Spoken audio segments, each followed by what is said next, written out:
Informasi berikutnya, saudara, pesawat Singapore Airlines penerbangan London, Inggris menuju ke Singapura mengalami turbulensi hebat. Satu orang penumpang meninggal dunia dalam peristiwa ini.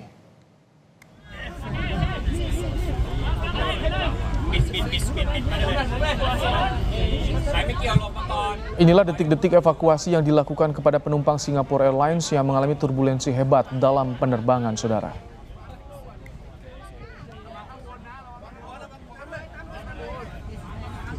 Dalam video terlihat sejumlah penumpang yang terluka dievakuasi dengan tim medis sesaat setelah pesawat melakukan pendaratan darurat di Bandara Thailand, saudara.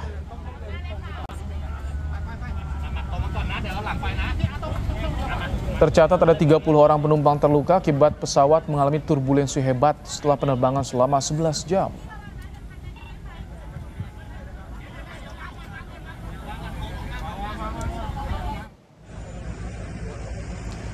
Satu orang penumpang warga negara Inggris meninggal dunia saat pesawat mengalami turbulensi hebat di udara, saudara.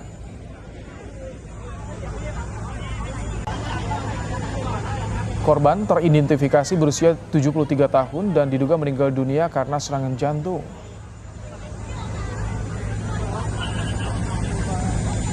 Sementara 30 penumpang yang terluka langsung mendapat perawatan di Rumah Sakit Bangkok.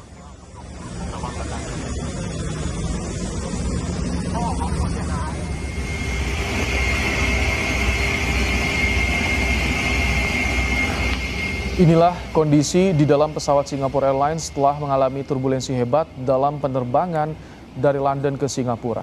Sejumlah kerusakan terlihat di kabin pesawat akibat guncangan yang hebat, saudara. Kerusakan terlihat pada bagian bagasi kabin akibat sejumlah benturan.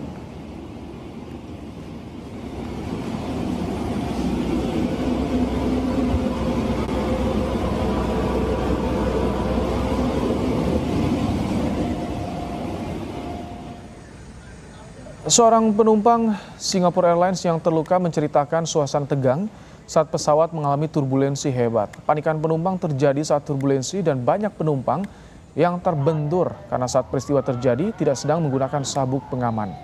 Akibat peristiwa ini tak hanya mengalami luka, banyak penumpang yang mengalami trauma.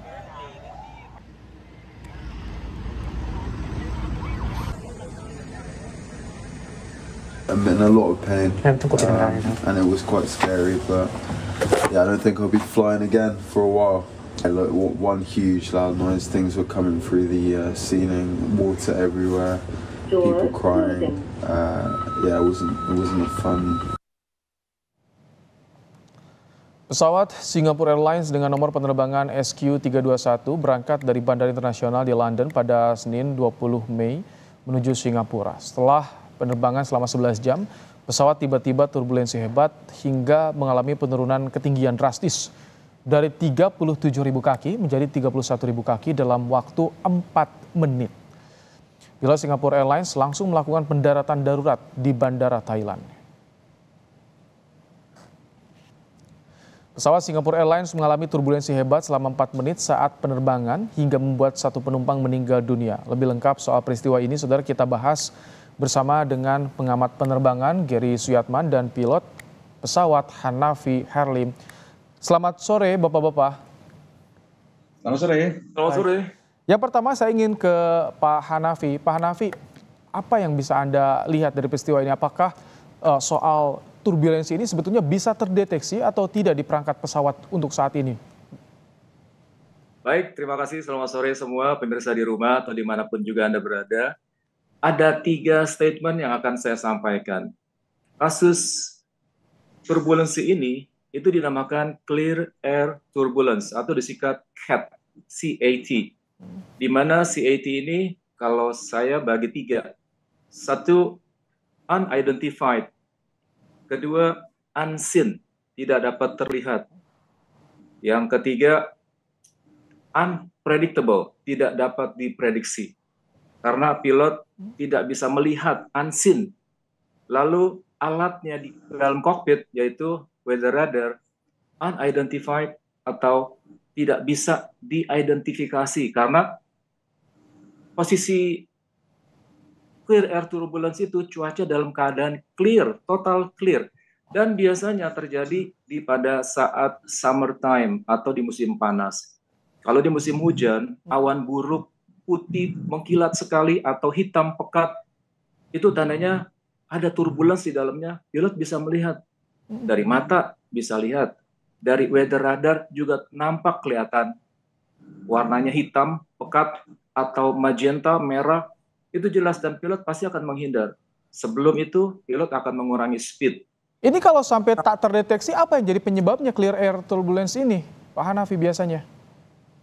Itu terdapat jet stream, di mana aliran udara cepat dan aliran udara lambat itu bertemu di tengah-tengah seperti itu, dan kita tidak bisa melihat, kita tidak bisa merasakan. Tahu-tahu pada saat masuk di dalam koridor itu, barulah kita merasakan bahwa di situ terjadi guncangan yang hebat sekali. Jadi tiga poin tadi yang tidak bisa kita lakukan. Susah terdeteksi, tak terlihat. Pak Geri, bagaimana Anda melihat? Kalau kita lihat tadi dari dampak kerusakan begitu parah di dalam kabin pesawat Singapore Airlines ini. Dengan melihat kriteria seperti ini, apakah langkah yang sudah dilakukan oleh pilot ini tepat atau menurut Anda, Pak Geri? Gini, saya pertama mau koreksi dulu ya. Itu turun dari 37.000 ke 31.000 itu bukan karena turbulensinya. Itu setelah turbulensi terjadi atau sesedang, di mana krunya pasti akan mikir, kita harus keluar dari turbulensi ini, kita kemana? Mereka bisa lihat turbulensinya di kiri, di kanan, di depan, sejauh apa. Jadi cara paling bagus adalah ganti ketinggian. Nah, karena mereka sudah 37.000 kaki, mereka akan turun, cari ketinggian lebih rendah yang sampai tidak ada turbulensinya. Makanya mereka turun. Dan turun 6.000 dalam 4 menit itu bukan penukik, itu mah biasa aja sebenarnya gitu. Dengan kondisi pesawat datar turun seperti itu ya? Bukan, itu desain biasa ya, 37 ke 31.000 dalam 4-6 menit itu biasa. Itu nggak masalah. Yang kejadian itu justru sebelum itu ya. Ini informasi ini timbul karena ada salah pengertian dari data yang dipublish oleh situs Pak24 dan mereka sendiri sudah mengkoreksi. Ya. Mereka sudah mengeluarkan statement bahwa turbulensi terjadi sebelum itu, di mana pesawatnya berada dari 37.000 kaki sampai 37.600 dan turun sampai ke 36.750 lah kalau nggak salah. Jadi sekitar 1.000 feet lah dia naik turun, tapi juga tidak goncang besar, itu ada gradasinya untuk naik turunnya. Nah, kalau turbulence itu bukan berarti langsung terjun, itu bukan turbulence. Ya. Tadi Kapten Hanafi bilang turbulence itu goncangan, bisa macam-macam, bisa dari. Tapi yang jelas dampak yang dirasakan, yang terlihat juga di kabin itu akibat turbulence kalau menurut Anda ya, Pak Geri ya? Betul sekali, betul sekali. Ini saya sendiri di daerah situ pernah ngalamin turbulence yang berat sampai kabinnya berantakan, pernah, ya. Dan itu ya kayak begitu gitu, cuman untungnya waktu itu nggak ada cedera karena kita pakai seatbelt semua kebetulan. Gitu. Jadi kita juga masih belum jelas apakah ini clear air turbulence atau tidak, karena kita harus ingat ini terbang 11 jam dari London, sudah 11 jam dari London menuju Singapura. Penumpang tidur biasanya. Mereka tuh biasanya baru mau bangun setelah nggak lama dari titik turbulence itu, mereka bangun siap makan terus desain masuk ke Singapura. Lagi tidur banyak orang pakai seatbelt. Bisa saja pilotnya sudah nyalakan lampu seatbelt, tapi karena banyak tidur jadi nggak tahu. Gitu. Itu karena masih dalam penyelidikan untuk saya. Tapi Pak Hanafi, kalau misalkan sebagai pilot nih bagaimana ketika melihat kondisi yang tak terprediksi, tak terlihat, bagaimana kondisi handlingnya? Karena kan ketinggian saat itu autopilot nih tadi, bisa sedang istirahat atau bagaimana Pak Hanafi? Pada saat terbang, berapapun ketinggian itu, kalau turbulence hebat seperti ini, itu biasa terjadi di high level atau di ketinggian yang tinggi di atas 30, 35 sampai dengan 39.000 kaki. Karena seluruh pesawat wide body pada umumnya terbang sekitar 39.000 kaki. Dia nggak akan mungkin bisa terbang di atas 40.000. Sangat jarang dan kecil kemungkinan. Dan satu-satunya yang terjadi ini sangat mungkin besar adalah clear air turbulence, di mana CAT tidak akan mungkin terjadi di low level. Jadi pada saat terbang, aman-aman saja. Karena si pilot tidak tahu akan terjadi hal seperti ini. Karena cuaca clear di depan, terang benderang, dan dia tidak akan mengira kalau dia akan masuk ke dalam sebuah koridor, yang mana koridor tersebut terjadi jet stream, Dan disitulah yang akan membuat goncangan hebat, turbulence itu bisa updraft, bisa downdraft, bisa naik, bisa turun seperti itu. Artinya naik turun itu kena hempasan ke atas, kena hempasan ke bawah. Oke. Seperti itu, Pak. Itu biasanya apa yang dilakukan pilot ketika langsung berada dalam kondisi darurat seperti itu? Ini biasanya berapa lama sih kalau turbulence itu terjadi, Pak Hanafi? Kalau saja turbulence itu terjadi kelihatan di radar, kita bisa tahu berapa lama, berapa jauhnya. Karena jaraknya, lebarnya, kita bisa tahu kira-kira seberapa. Tapi kalau ini clear air, tidak melihat apa-apa ke depan, kita nggak tahu sampai kapan. Satu-satunya jalan yang bisa dilakukan oleh pilot adalah, betul apa kata Pak Geri tadi, bahwa pilot biasanya minta naik atau minta turun. Kalau minta naik, jelas nggak mungkin. Karena apa? Karena kemampuan pesawat itu ada batasnya. Pada ketinggian tersebut itu adalah sudah maksimum yang diminta oleh pilot. Mau tidak mau, dia harus turun. Kalau ke kiri atau ke kanan, juga tidak memecahkan masalah. Karena pasti ada. Turbulence itu biasanya mendatar sekian lebarnya. Dan mau tidak mau, jalan satu-satunya dia turun. Makanya dalam grafik itu kelihatanlah turun sampai sekian ribu feet. Dan itu bukannya menukik. Itu hanya mengurangi ketinggian supaya keluar dari koridor turbulence tadi. Gitu. Baik. Pak Geri, kalau turbulence yang seperti ini, di clear air turbulence ini biasanya bisa terjadi juga nggak di cuaca buruk atau momen seperti apa biasanya, Pak Geri? Begini, clear air turbulence tadi seperti Kapten Hanafi bilang itu biasanya lagi jauh dari cuaca, dari awan dan lain-lain. Yang biasa bisa deteksi itu kalau misalnya kondisi banyak awan tipis atau dekat dengan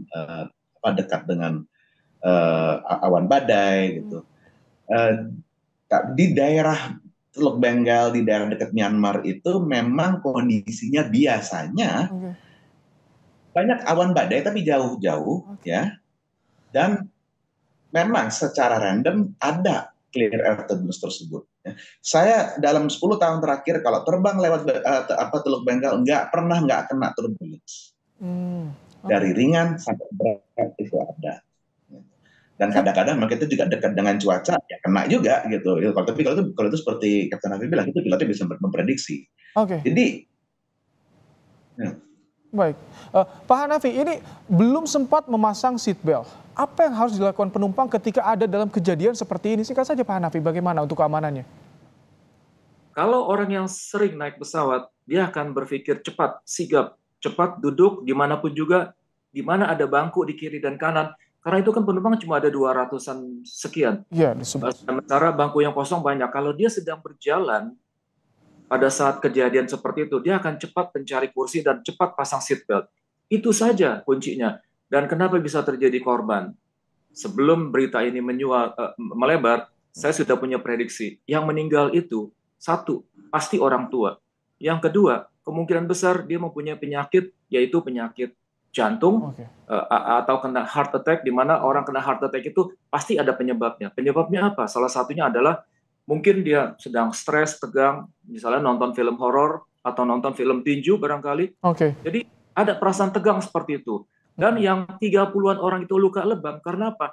Itu 1000%, bukan 100%. 1000% tidak menggunakan seat belt.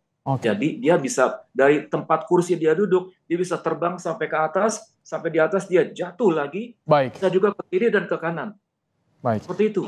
Baik. Terima kasih Pak Hanafi Harlim dan juga Pak Geri Suyatman untuk pandangannya dalam peristiwa yang terjadi pada Singapore Airlines kemarin. Terima kasih Bapak-Bapak.